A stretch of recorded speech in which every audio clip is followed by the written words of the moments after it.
Dear student, आज के lecture में हम theorem of parallel axis and perpendicular axis करेंगे। सबसे पहले हम इसकी स्टेटमेंट जान लेते हैं। इसकी स्टेटमेंट क्या है? Moment of inertia of a body about a line is equal to the moment of inertia about parallel line through G together with the product of mass of body with the square of perpendicular distance between the parallel line. अगर आप इसके statement को समझ लेते हो तो आपको learn करने में काफ़ी ईजी रहेगा। तो देखिए, मैं सबसे पहले इसकी स्टेटमेंट को क्लियर कर देती हूँ आपको कि इसकी स्टेटमेंट क्या है। ये क्या कह रहा है कि भाई moment of inertia of a body, किसी भी बॉडी का मोमेंट ऑफ इनर्शिया जो होता है वो किसी भी लाइन के अबाउट कैसे निकालते हैं। बॉडी का moment of inertia about a line is equal to the moment of inertia about parallel line. हम दो लाइन ड्रॉ कर लेते हैं, इसके पैरेलल हम एक लाइन ड्रॉ कर लेते हैं जो कि बॉडी के सेंटर से पास कर रही है वो लाइन। ठीक है, अब ये हमारी बॉडी है, इसका मास m है, ये इसका सेंटर है, इसका नाम g दे दिया, और हमने दूसरी लाइन ड्रॉ की है वो l डैश है, और l जो है एक लाइन है, बॉडी के अबाउट एक लाइन है। ठीक है, अभी इन दोनों के बीच में जो डिस्टेंस है वो d है। तो moment of inertia of the body का जो मोमेंट ऑफ इनर्शिया होगा अबाउट L के अबाउट बॉडी का मोमेंट ऑफ इनर्शिया क्या होता है? Moment of inertia about L dash plus mass body का इनटू डिस्टेंस का स्क्वायर। ठीक है, देखो मैंने क्या बताया है कि भाई moment of inertia about L क्या होगा, मतलब इस लाइन के अबाउट मोमेंट ऑफ इनर्शिया क्या होता है बॉडी का L के about, moment of inertia L dash के अबाउट क्या होगा, मतलब जो सेंटर से पास कर रही है उसके अबाउट मोमेंट ऑफ इनर्शिया क्या होगा वो, प्लस मास इनटू डिस्टेंस का स्क्वायर। उन दोनों लाइन के बीच में डिस्टेंस कितनी है उसका स्क्वायर, और मास इनटू डिस्टेंस का square plus moment of inertia of L dash, ये होता है। आई होप आपको समझ आया होगा। इसका प्रूफ कर लेते हैं हम, बहुत ईजी है, ज़्यादा हार्ड नहीं है। इसका प्रूफ हमें क्या करना है भाई, हमें ये दिखाना है कि जो मोमेंट ऑफ इनर्शिया है अबाउट बॉडी का अबाउट L, वो L dash moment of inertia about L dash plus M D square के इक्वल आएगा, ये हमें दिखाना है। ठीक है, यही इसकी स्टेटमेंट ने बोला है। मैंने इसकी स्टेटमेंट पे काफ़ी जोर दिया, आप ध्यान से समझिएगा, इजी है। देखो हम क्या करके चलते हैं, हम O कोई भी ओरिजिन लिख के चलते हैं, और O x y z set of x. देखो कुछ डायग्राम इस तरीके से बनाएगा।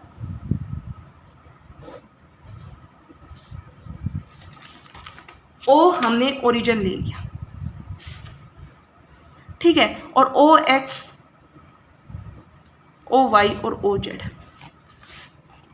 सेट है ऑफ कोऑर्डिनेट एक्सिस की। हम एक पार्टिकल ले लेते हैं मास m का, place at the point P।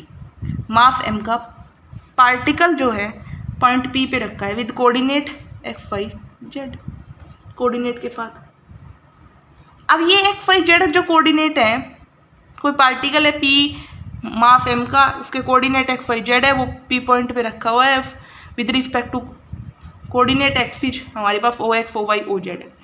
अब हम एक काम कर रहे हैं, हम कोऑर्डिनेट मान के चल रहे हैं और सेंटर ऑफ ग्रेविटी के, हम एक सेंटर ऑफ ग्रेविटी ले लेते हैं G हमने कोई सेंटर ऑफ ग्रेविटी ले लिया।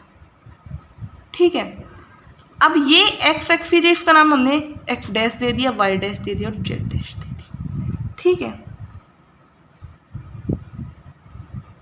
इसका हमने एक्स बार जो है सेंटर ऑफ ग्रेविटी के हमने कोऑर्डिनेट ये 3 मान लिए। ठीक है, with respect to O X O Y O Z. ठीक है, हमने क्या किया, consider a set of axis G x dash G Y dash और G Z dash through G parallel to original axis O X O Y और O Z. O X और O Y Z O Z, O X O Y और O Z के original जो axis थी उसके about हमने ये जी x dash G Y dash और G Z dash parallel set of axis ले लिया। ठीक है, और X dash Y dash Z dash जो है वो कोऑर्डिनेट है P के with respect to G as origin. So हमारे पास देखो क्या होगा, ये हमारे पास एक्स एक्सिस है। तो यहाँ से समझिएगा, देखो मैं यहाँ पे थोड़ा सा बड़ा सा डायग्राम बना के क्लियर करती हूँ। यहाँ से देखिएगा, मैंने जेड एक्सिस नहीं लिया है, सिर्फ एक्स और वाई दो एक्सिस लेके चल रही हूँ। एक्स और वाई दो एक्सिस है हमारे पास। अब विद रिस्पेक्ट टू ओरिजिन इसके कोऑर्डिनेट है हमारे पास, पी पॉइंट जो है इसका कोऑर्डिनेट है एक्स वाई, ठीक है। जी हमारे पास सेंटर ऑफ ग्रेविटी है, इस सेंटर ऑफ ग्रेविटी के अबाउट पी पार्टिकल के कोऑर्डिनेट है एक्स डैश वाई डैश, ठीक है। और यहाँ सेंटर ऑफ ग्रेविटी के कोऑर्डिनेट एक्स बार वाई बार, इसका एक्स और इसका वाई, एक्स डैश और वाई डैश, ठीक है। अब देखो, अब हमें क्या करना है, देखिएगा ये हमारा पी पार्टिकल है, तो इसका कोऑर्डिनेट एक्स एक्सिस के अबाउट इतनी डिस्टेंस हमारी एक्स है और इतनी डिस्टेंस हमारी वाई है, इतनी एक्स और इतनी हमारी वाई है, ठीक है। एक्स डैश वाई डैश, इस कोऑर्डिनेट के अबाउट हमारी एक्स डैश वाई डैश है, तो इतनी डिस्टेंस हमारी वाई डैश है और इतनी हमारी, मान लो यहाँ तक है, इतनी हमारी एक्स डैश है। तो आप अनुमान लगा सकते हो ये डिस्टेंस कितनी थी, ये और ये वाली बताइए पहले। ये हमारी वाई डैश, वाई जो है वो Y dash plus Y bar का सम ही तो होगा, यानी कि वाई बार है ना ये वाली, और ये तो हमारी एक्स बार हो गई। ये वाली हम सिर्फ इतने रीजन की बात कर रहे हैं, हमने इतने की तो कर ली, बाहर ऊपर वाले की और इधर वाले की, तो हम सिर्फ ये वाला रीजन बच गया, इसकी बात कर रहे हैं। ये और ये, इसकी डिस्टेंस बताइए, तो ये तो हमारी एक्स बार हो गई और ये हमारी वाई बार हो गई। तो हम क्या लिखेंगे, एक्स जो है हमारे किसके इक्वल आएगा, एक्स बार प्लस एक्स डैश, ये जो एक्स है हमारा ये कंप्लीट एक्स बार और एक्स, और वाई हमारा किसके इक्वल होगा, Y bar plus y dash.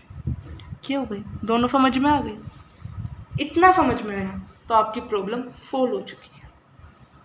बस यही समझाने के लिए कि इसमें थोड़ा टाइम लग रहा था, इसलिए मैंने सेपरेट वीडियो बनाई, वरना उसमें भी टॉपिक कवर हो जाता। पर ये चीज़ है ना, समझने से समझ में आएगी, डायग्रामेटिकली समझ में आएगी, इसलिए मैंने इसके अलग वीडियो बना दी।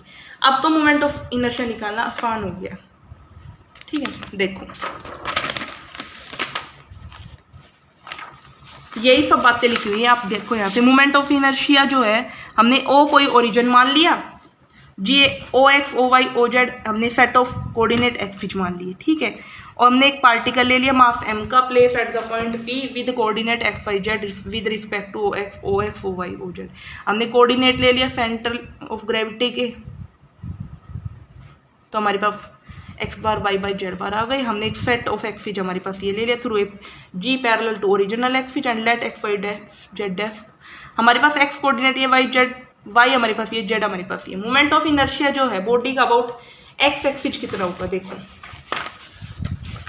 Moment of inertia about X axis summation M Y square plus Z square, तो summation M Y square plus Z square. Y square की वैल्यू बताइए कितनी होगी, वाई स्क्वायर की वैल्यू यही होगी ना, वाई ये निकाल ली हमने, और जेड की भी वैल्यू पता है नहीं, तो Y bar plus y dash का स्क्वायर, जेड बार प्लस जेड डैश का स्क्वायर।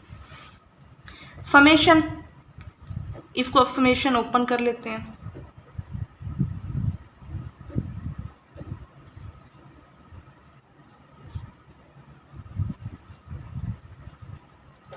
ठीक है। अब देखो वाई जो बार है वो एक कांस्टेंट है ना, सेंटर ऑफ ग्रेविटी तो कांस्टेंट होती है, तो वाई बार जो है वो कांस्टेंट है, इसलिए समेशन से बाहर आ जाएगा वाई, ठीक है। और यहाँ पे क्या हो जाएगा फमेशन इफ का और इफ का, वाई डैश का स्क्वायर प्लस जेड डैश का square plus 2 Y bar summation Y M Y dash plus 2 Z bar summation M Z dash, और यहाँ पे क्या हो जाएगा जेड बार का स्क्वायर फमेशन एम। ठीक है, फमेशन एम को हम कैपिटल एम से लिख सकते हैं, तो हमने यहाँ पे लिख दिया वाई बार का स्क्वायर प्लस यहाँ पे वाई बार और यहाँ पे जेड बार का स्क्वायर, और यहाँ पे क्या हो गया product M summation M Y bar Y dash का स्क्वायर जेड डैश का square 2 Y bar summation M Y dash plus 2 Z bar summation M Z dash. इसको हम एज इट इज रहने देते हैं। ठीक है, और ये जो है हमारे पास ये क्या बन गया आप बताइए, खुद ही बता सकते हो। ए नहीं बन गया but a dash with respect to centre of gravity है, इसलिए हमने ए डैश लिख दिया। ठीक है, और ये term as it is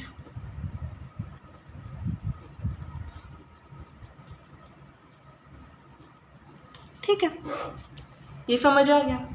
a dash को हमने ये टर्म जो है ए डैश हो गई। देखो यही चीज कर की हुई है, इसलिए मैं आपको दिखा देती हूँ। ये y square plus Z square, इसकी वैल्यू पुट की, इसकी वैल्यू पुट की, हमने फोल्ड किया, मैंने फोल्ड करके दिखा दिया। ए डैश जो है moment of inertia about J x dash है, और फमेशन एम को इसने कैपिटल एम से लिख दिया। अब देखिए हम क्या करते हैं, सिस्टम ऑफ पार्टिकल जो है, system of particle mass m1 का है, मास m2 का, इसके कोऑर्डिनेट x1 y1 z1 है, इसके x2 y2 z2 है। ठीक है, m3 कोई पार्टिकल है, उसका x3 y3 z3 है। तो कोऑर्डिनेट क्या होंगे सेंटर ऑफ ग्रेविटी के, सेंटर ऑफ ग्रेविटी के होंगे m1 x1 m2 x2। ठीक है, प्लस m1 m2 इन सब का sum with respect to x axis, तो हमारे कोऑर्डिनेट ये होगा। इसको हम क्या लिख सकते हैं समेशन एम एक्स, ये सब 12th में आपने बातें पढ़ी हुई है। m1 y1 m2 y2 mn yn ऐसे ही चलेगा, m3 है यहाँ पे m3 y3। ठीक है, m1 m2 m3 फमेशन my upon में फमेशन m। Similarly m1 z1 m2 z2 m3 z3 फमेशन mz upon में फमेशन m। ठीक है, तो यहाँ पे जो एक्सिस है हमारी एक्स वाई जेड एक्सिस के अलावा कौन सी एक्सिस है, x dash Y dash Z dash axis है।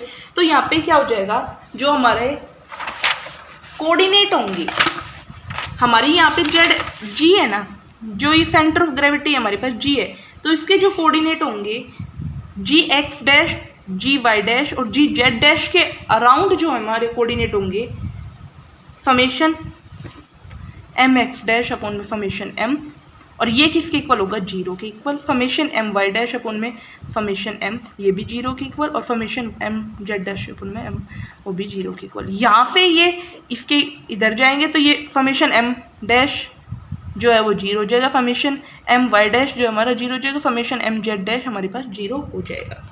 हमारे पास ये टर्म जीरो आ गई। तो देखो हमारी इक्वेशन क्या थी, ये बनी थी, और ये बननी थी, ये हमारी कोऑर्डिनेट है जी के with respect to coordinate axis G dash G x dash G Y dash G Z dash. तो हमारे पास फमेशन एम एक्स डैश किसके इक्वल आ गया, जीरो, इसका भी जीरो और ये जीरो।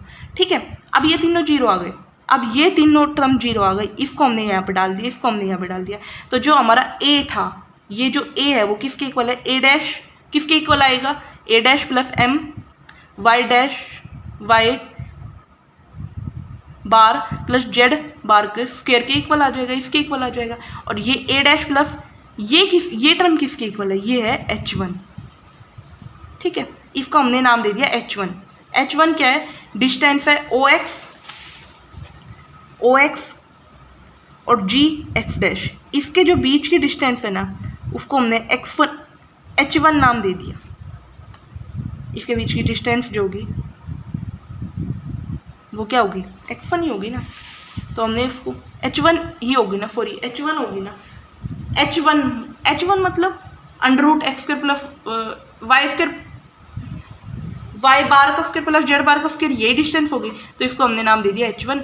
सिमिलरली हम b के लिए निकालेंगे तो हमारे पास ये आ गया, और फी के लिए भी हमारे पास ये आ गया। आई होप आपको ये पॉइंट समझ आया होगा कि ये टर्म जीरो होने की वजह से यहाँ पे रख दी, क्योंकि सेंटर ऑफ ग्रेविटी के जो कोऑर्डिनेट होंगे वो ये जीरो ही होंगे, ये तीनों टर्म जीरो हो गए, तो यहाँ पे हमारे पास ये आ गया। और बी जो है b dash plus m h 1 का स्क्वायर, बी फी जो है phi dash plus m h 3 का स्क्वायर, इस तरीके से हमारे तीनों टर्म्स आ गई। तो यहाँ से क्या होगा कि moment of inertia about a line जो होगा equal to the moment of inertia about parallel line through G together with the product of mass. ये वही जो हम प्रूव करना चाहते थे वो आ चुका है कि मोमेंट ऑफ इनर्शिया किसी भी बॉडी का अबाउट ए लाइन जो होता है वो equal to the moment of inertia about parallel line through G together with the product of the mass of body with the square of the perpendicular distance between the parallel line. और इसी को ही हम बोलते हैं theorem of parallel axis for moment of inertia. अब हम निकालना चाहते हैं product of inertia, theorem of parallel axis जो है फॉर मोमेंट ऑफ इनर्शिया, और यही theorem of parallel axis for product of inertia के लिए डी फाइंड आउट करेंगे। Summation m into y z, summation m into y की value y bar plus y dash और z की value z bar plus z dash. ठीक है, इन दोनों के हम प्रोडक्ट करेंगे और हमारे पास समेशन वाई डैश की वैल्यू और m जेड डैश की वैल्यू, दोनों की वैल्यू जीरो है, हम यहाँ पे दोनों की जगह जीरो पुट कर देंगे। और ये वैल्यू हमारे पास m y dash Z dash, ये हमारे पास d डैश होता है, इसको हमने d डैश रख दिया, m वाई बार जेड बार, ये वैल्यू एज इट इज रह जाएगी। तो ये यहाँ पे क्या आ गया, प्रोडक्ट ऑफ इनर्शिया। अब हम तीसरी, ये हमारा यहाँ तक पॉइंट खत्म हो चुका है, हम थ्योरम ऑफ परपेंडिकुलर एक्सिस पढ़ेंगे। थ्योरम ऑफ परपेंडिकुलर एक्सिस क्या होता है, देखो थ्योरम ऑफ परपेंडिकुलर एक्सिस देख लीजिए, उसके बाद नेक्स्ट टॉपिक करेंगे हम, नेक्स्ट टॉपिक हम नेक्स्ट वीडियो में करेंगे। देखो परपेंडिकुलर एक्सिस थ्योरम, हम एक सपोज कर लेते हैं, now suppose that distribution be such that all the particle lie in x y plane, तो जेड प्लेन हमारे पास क्या होगा, जीरो। हम मान लेते हैं कि जो पार्टिकल्स है वो जेड प्लेन में लाई ही नहीं कर रहा, सारे पार्टिकल एक्स वाई प्लेन में लाई कर रहे हैं। एक्स वाई प्लेन में अगर सारे पार्टिकल लाई कर रहे हैं तो जेड एक्सिस ऑटोमेटिकली जीरो हो जाएगी। तो हमारे पास ए क्या होगा, summation m Y square plus Z square, Z अगर हमारे पास जीरो हो गया तो समेशन m वाई स्क्वायर आ जाएगी। बी हमारे पास क्या होगा, moment of inertia about Y axis, moment of inertia about X axis, summation X square. C क्या होगा हमारे पास, moment of inertia about Z axis, Z axis होगा तो summation m X square plus Y square. तो हमारे पास ये देखो, अगर हमारे पास डिस्ट्रीब्यूशन ऑल द पार्टिकल्स का सिर्फ एक्स वाई प्लेन में है तो जेड जीरो है, जेड जीरो की वजह से ए और बी दोनों का सम करो सी के इक्वल आता है। तो सी जो है वो ए प्लस बी के इक्वल है ना, यही अभी परपेंडिकुलर एक्सिस थ्योरम कहते हैं कि जो फी है ना वो a प्लस बी के इक्वल आएगा। तो moment of inertia of a plane distribution, ये कह रहा है कि moment of inertia plane distribution का लेते हैं, मतलब सिर्फ हमारे पास प्लेन में ही पार्टिकल है, हम बात ही नहीं कर रहे स्पेस में पार्टिकल है, सारे पार्टिकल प्लेन में लाई कर रहे। अगर आप इसकी जगह सिर्फ ये लेते कि पार्टिकल हमारे पास वाई जेड प्लेन में लाई कर रही हैं, तो इसका मतलब एक्स एक्सिस जीरो हो जाता, एक्स एक्सिस जीरो हो जाता तो यहाँ पे जेड स्क्वायर की टर्म आती और यहाँ पे वाई स्क्वायर की टर्म आती, जेड स्क्वायर वाई स्क्वायर इन दोनों का सम करो तो बी प्लस सी किसके इक्वल आ जाता, ए, यानी कि एक तो इसके इक्वल बन ही रहा है। तो moment of inertia of plane distribution with respect to any normal axis, ये यही कह रहा है कि moment of inertia plane distribution का किसी भी नॉर्मल एक्सिस का वो इक्वल होता है sum of the moment of inertia about any two perpendicular axis in the plane of distribution passing through the intersection of normal with the distribution. ठीक है, ये यही कहता है। इसको हम परपेंडिकुलर एक्सिस थ्योरम कहते हैं। कि आई होप आपको समझ आया होगा। अगर आपको ये parallel and perpendicular axis theorem समझ आई है, अगर आप मेरे चैनल को लाइक करते हैं तो please like video and subscribe my YouTube channel. मैंने सोचा है क्लासिकल मैकेनिक्स को कंप्लीट किया जाए। नेक्स्ट जो टॉपिक है हमारे पास, angular momentum of a rigid body about a fix point and fix axis. Next video पे, वीडियो काफ़ी लंबी हो चुकी है,